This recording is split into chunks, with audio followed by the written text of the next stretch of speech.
નમસ્કાર, હું નિલેશભાઈ Patel, Sudarshan agro centre કરજણથી. અને આજે આપણે પ્રગતિશીલ ખેડૂત ગોપાલભાઈ પંચાલ કે જેમને આપણા કરજણ તાલુકામાં, આમોદ તાલુકામાં ઓલમોસ્ટ વધારે પડતા ખેડૂતો ઓળખે છે, કેમ કે એમનો મોટરનો બિઝનેસ છે, ટ્રેક્ટરનો એમનું ઓટો પાર્ટ્સનો શોપ છે. તો ઘણા બધા આપણે ગોપાલભાઈ પંચાલને તો ઓળખે જ છે. તો આજે આપણે એમને આજથી 15 દિવસ પહેલાં ESPLની જીવન બેક્ટો કીટ એમને ડ્રીપમાં આપણે છોડાવી હતી, કે જેમાં 10 પ્રકારના બેક્ટેરિયા હોય છે. તો આપણે જરા ગોપાલભાઈ પાસેથી જાણીએ આ કીટનો અભિપ્રાય, કે એમને છોડ્યા પછી એમના પ્લોટમાં કેવા રિઝલ્ટો મળ્યા છે, અને જ્યારે છોડી ત્યારે પ્લોટની કન્ડિશન કેવી હતી અને અત્યારે કન્ડિશન કેવી છે. તો ગોપાલભાઈ, આપ જરા આપણો અભિપ્રાય, આપણું પૂરું નામ અને તમારો મોબાઈલ નંબર જરા જોરથી બોલીને જણાવજો. મારું નામ છે ગોપાલભાઈ પંચાલ, રહેવાસી કરજણ. મોબાઈલ નંબર છે 98 253 82 82 6.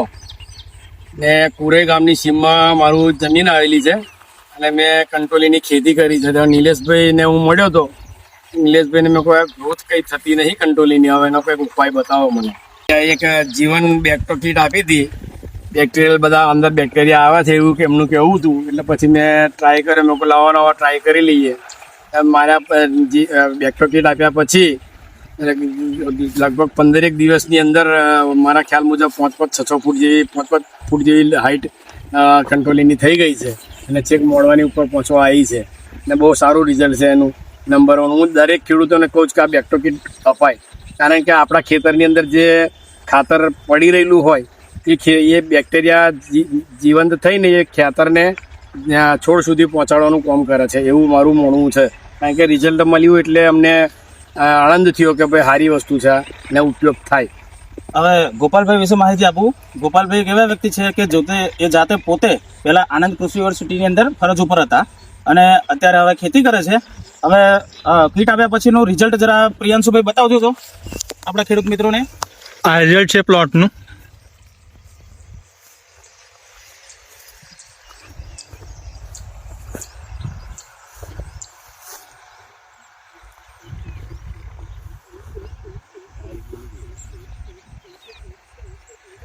આજની તારીખ છે 24/6/2026 ના રોજ આપણે આજે પ્લોટની વિઝિટ કરી છે. ફરીથી આપણે 15 દિવસ પછીથી ફરીથી આ પ્લોટની વિઝિટ કરીશું. હવે થોડી કીટ વિશે માહિતી આપું. સાહેબ મોબાઈલ જરા નજીક લાવો પ્રિયાંશુભાઈ.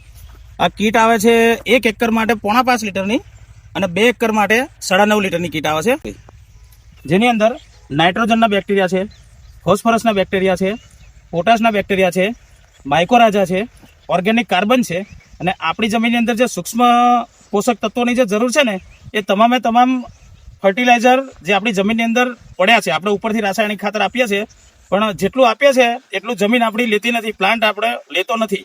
તો એને એક્ટિવ કરવાનું, અપટેક કરવાનું કામ આ જીવન બેક્ટો કીટ કરે છે. કે બેક્ટેરિયા જ્યારે અંદર આપણે છોડીએ, અને આ બેક્ટેરિયાની ખાસિયત એ છે કે એક વખત તમે બેક્ટેરિયા ધારો કે ડ્રીપમાં અથવા તો ડ્રિન્ચિંગમાં આપો છો ને, તો પછી એ તમારો ક્રોપ પૂરો થતા સુધીમાં ક્યારેય તમારે નીચે ફંગીસાઇડ આપવાની જરૂર નથી પડતી.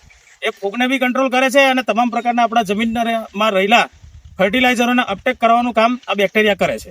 તો મારી સૌ ખેડૂતોને નમ્ર વિનંતી છે કે એક વખત તમારા પ્લોટમાં કંઈ પણ પ્રોબ્લેમ હોય, ધારો કે ગ્રોથ ના થતો હોય, પીળી પડતી હોય, આ ટેમ્પરેચર એટલું અત્યારે હાઈ હતું છેલ્લા 1.5-2 મહિનાથી આપણે જોઈએ છે કે વેલાવાળી જે કંઈ બી તમામ શાકભાજી છે એ ફક્ત જીવવા માટે પાણી આપીને ઊભી રાખવી પડે એવી કન્ડિશન હતી.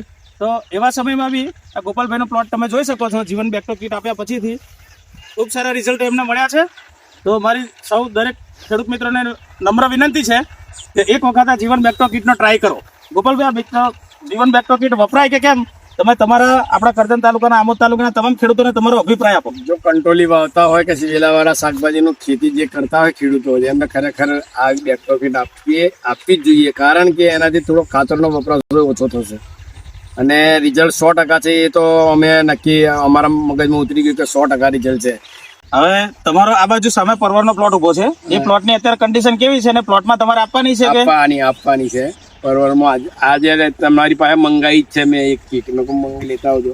બરાબર. તો એક વખત એમના પરવરના પ્લોટમાં બી આપણે આપ્યા પછી પરવરના પ્લોટની બી વિઝિટ કરીશું અને ગોપાલભાઈનો અભિપ્રાય લઈશું. તો થેન્ક યુ. સૌ ખેડૂત મિત્રોનો આભાર. ગોપાલભાઈ, આભાર તમારો. હું ESPL એગ્રોટેક કંપની તરફથી સૌ નિલેશભાઈ પટેલ અને ગોપાલભાઈનો આભાર માનું છું કે એમને બહુ સારું અભિપ્રાય આપ્યું. ધન્યવાદ ગોપાલભાઈ, ધન્યવાદ.